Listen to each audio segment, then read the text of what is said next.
তৃণমূলে যারা বিদ্রোহী বিদ্রোহী বলে বিজেপির একটা দল করেছে, তাদের সঙ্গে যারা যোগদান করছে, এগুলো বাজারে ঘৃণার পাত্র। এদের না আছে কোনো জাত, না আছে কোনো চরিত্র, না আছে কোনো ধর্ম, এগুলো সব ধান্দাবাজ। এটুকু বলতে পারি, এইসব মানুষগুলোকে নিয়ে বিজেপি পার্টি নিজে কলুষিত হয়ে গেছে। বিজেপি পার্টির আর পবিত্রতা বলে কিছু নেই। এনসিপিআইতে যোগ দেওয়া বিদ্রোহী তৃণমূলীদের বেনজির ভাষায় এবারে আক্রমণ। কাকলি সায়নীদের দলবদল ঘিরে এমনই বিস্ফোরক অভিযোগ তুলেছে কংগ্রেস। অভিযোগের তীর সরাসরি পুলিশের দিকেও। প্রশ্ন উঠছে, রাজনীতির ময়দানে লড়াইটা কি আর শুধু রাজনীতির দলের মধ্যে, নাকি এবার প্রশাসনের ভূমিকাও সেই লড়াইয়ের একটা অংশ হয়ে উঠছে?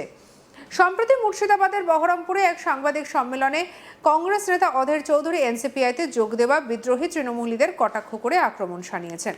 তিনি বলেন, তৃণমূলে যারা বিদ্রোহী বিদ্রোহী বলে বিজেপির একটা দল করেছে, তাদের সঙ্গে যারা যোগদান করছে, এগুলো বাজারে ঘৃণার পাত্র।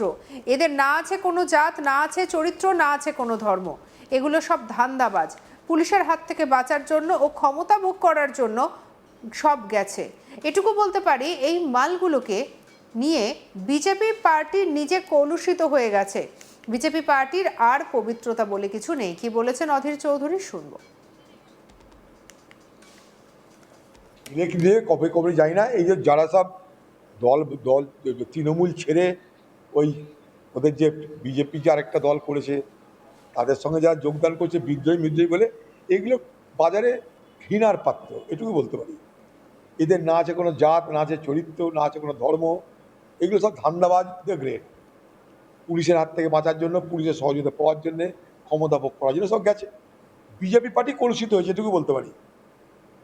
এই সব মালগুলোকে নিয়ে বিজেপি পার্টি নিজে কলুষিত হয়ে গেছে। বিজেপি পার্টির আর পবিত্রতা নাই, যেটা বলে ওরা সেসব নেই। বিজেপি পার্টি নিজেকে কলুষ করে দিয়েছে 3 মাসের মধ্যে, যত চোরদেরকে ঠেক দিয়ে, যত চোরদেরকে আশ্রয় দিয়ে। দিন কয়েক আগে অধীর চৌধুরী এনসিপিআই নেতাদের বেনজির ভাষায় আক্রমণ করেছিলেন। মুর্শিদাবাদের নওদা থানার ঘটনা সামনে এনে কংগ্রেস নেতা অধীর চৌধুরী দাবি, তাদের পার্টি অফিস নিয়েও পুলিশের সঙ্গে একাধিকবার বৈঠক হয়েছিল। কংগ্রেসের বক্তব্য, প্রথমে পুলিশে তাদের জানিয়েছিলেন পার্টি অফিসটি তাদের এবং সেটির দায়িত্বও তাদের থাকবে, কিন্তু এরপরেই বদলাতে থাকে পরিস্থিতি। পুলিশের সঙ্গে দফায় দফায় বৈঠকের পর শুরু হয় চাপ, এমনটাই অভিযোগ কংগ্রেসের। আর এই অভিযোগের মাঝে উঠে আসছে দল বদলের রাজনীতি।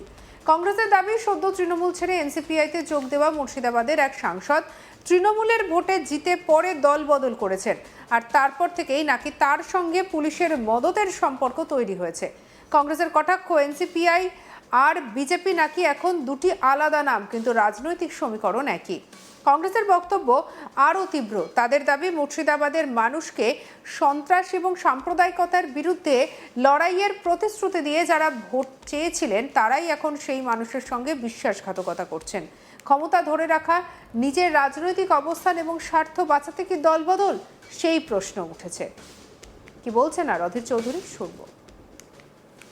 এলাকায় এলাকায় তৃণমূলের মতন গুন্ডা বাহিনী নেই, তাই বিজেপি পার্টির হয়ে সরাসরি পুলিশ গুন্ডাগিরি করতে নেমে গেছে, সিধা একদম, মাঝে আর কোনো ব্যারিয়ার নেই।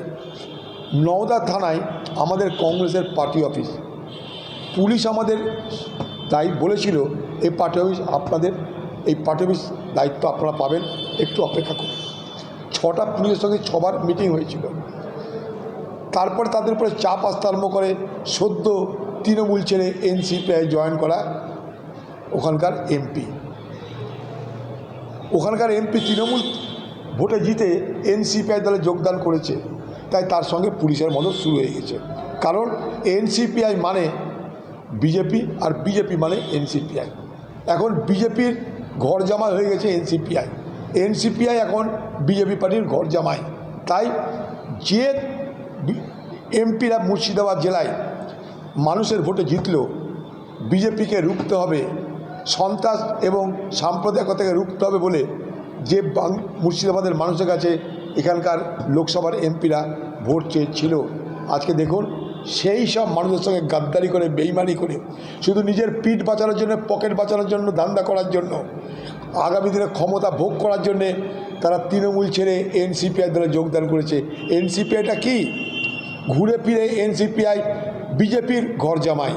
সেই ঘর জামাইদের মদত করতে নেমে গেছে পুলিশ বাহিনী, যে পুলিশ বাহিনী আমি যেদিন নওদায় পার্টি অফিস আমরা দখল নিতে মানে কি খুলতে গেছিলাম সেদিন সেখানটায় পুলিশ বাধা দিল তো বটেই, বিশাল পুলিশ বাহিনী নিয়ে এসে আমাদেরকে আটকানো হলো।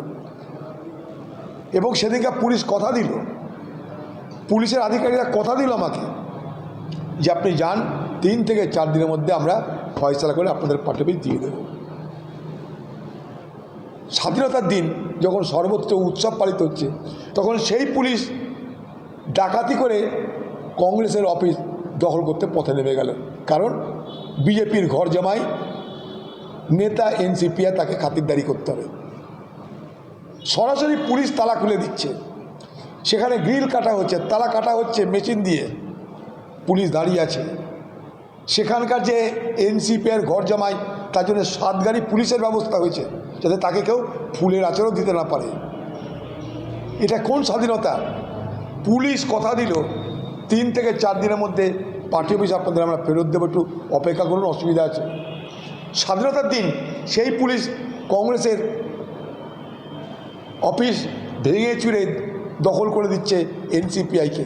এটা কি স্বাধীনতা? আর তাই কংগ্রেসের আক্রমণের নিশানায় এখন কাকলি ও সায়নীরা। তাদের বিরুদ্ধে উঠছে রাজনৈতিক বিশ্বাসভঙ্গের অভিযোগ।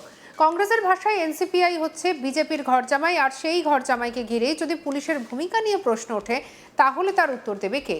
অভিযোগ পাল্টা অভিযোগ, আর দল বদলের এই টানাপোড়েনে মুর্শিদাবাদের রাজনীতি যেন আরও উত্তপ্ত। কংগ্রেসের প্রশ্ন একটাই, পুলিশ কি সত্যিই নিরপেক্ষ, নাকি রাজনৈতিক সমীকরণের বদলেই বদলে যাচ্ছে প্রশাসনের অবস্থান? উত্তর এখনো অধরা, তবে বিতর্ক থামছে না। এখানেই শেষ নয়, অধীর আরও বলেন যে আমরা প্রতিবাদ করার জন্য মিছিল করতে চাইছি, কিন্তু পারমিশন দিচ্ছে না পুলিশ। বিজেপি পার্টির সরাসরি ক্যাডার হয়ে ময়দানে নেমে যাচ্ছে, অফিস ভাঙছে, তবে আমরা বসে থাকবো না। কি বলছেন অধীর চৌধুরী, শুনবো। পুলিশ নওদায় হাজির হয়ে গেছে, যদি আমি সেখানে যাই তার জন্যে অ্যারেস্ট করতে, গ্রেপ্তার করতে, মারধর করতে। আমাদের প্রোগ্রাম ছিল, কী করে যাব? আমরা প্রতিবাদ করার জন্য মিছিল করতে চাইছি, পারমিশন দিচ্ছে না ওখানকার পুলিশ। এ কোন জমানা দেখছি, আমার মাথায় ঢুকছে না। তৃণমূল জমানায় তৃণমূলের দুর্বৃত্তদের মস্তানি ছিল, পুলিশ মদত করত। তৃণমূলের দুর্বৃত্তরা না পারলে পুলিশ যেত।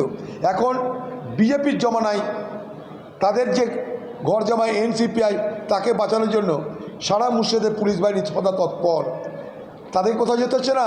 বিজেপির তো কর্মী নেই কোথাও যারা লড়াই করবে, সংঘর্ষ করবে, এরকম কর্মী নেই। বিজেপির ভোটার আছে, তাতে অসুবিধা নেই। সরাসরি পুলিশ বিজেপি পার্টির ডাইরেক্ট ক্যাডার হয়ে, ডাইরেক্ট কর্মী হয়ে তারা ময়দানে নেমে গেছে। সঙ্গে রাখুন আজ তাক বাংলাকে, সাবস্ক্রাইব করতে ভুলবেন না।